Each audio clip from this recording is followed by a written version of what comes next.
It-tnejn wara nofsinhar f'isem il-Gvern il-Ministru għall-Ġustizzja Jonathan Attard poġġa fuq il-mejda tal-Kamra l-ewwel qari tal-abbozz tal-liġi dwar il-mekkaniżmu tal-anti-deadlock dwar il-ħatra ta' prim imħallef. Dan propju kif ħabbar il-Prim Ministru mexxej Laburista Robert Abela fl-aħħar jiem.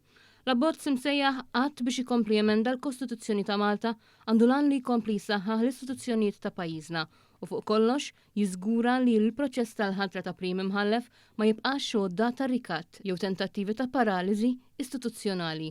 Sa dan it-tant f'kummenti lill ġurnalisti barra l-Parlament, il-Prim Ministru tenna li din id-deċiżjoni ttieħdet minkejja li fl-2020 Fera tal-Partit Nazzjonalista għamlet minn kollox biex dan il-mekkaniżmu ma jidħolx fis-seħħ. Nixtieq infakru dan il-kontest għax ma smajtu jissemma imkien fir-rapportaġġ ta' dawn l-aħħar ġimgħat huwa kruċjali li wieħed jagħti l-kuntest għax kien dakinhar jiġifieri aħna dakinhar mhux ma antiċipajniex iċ-ċirkostanza tal-lum, anzi antiċipajniha ben tajjeb imma kellna dik is-sitwazzjoni min-naħa tal-Oppożizzjoni take it or leave it.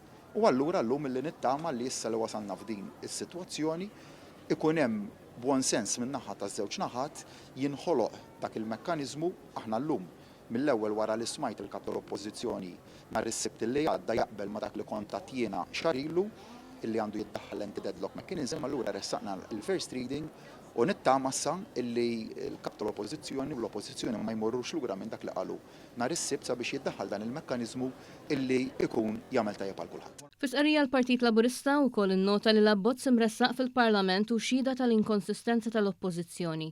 Il-Partit Laburista se jibqa' determinat li jressaq riformi li jsaħħu id-demokrazija u jassiguraw li l-istituzzjonijiet jaħdmu fl-interess tal-poplu Malti u għawċi kollu, ingħad fl-istqarrija.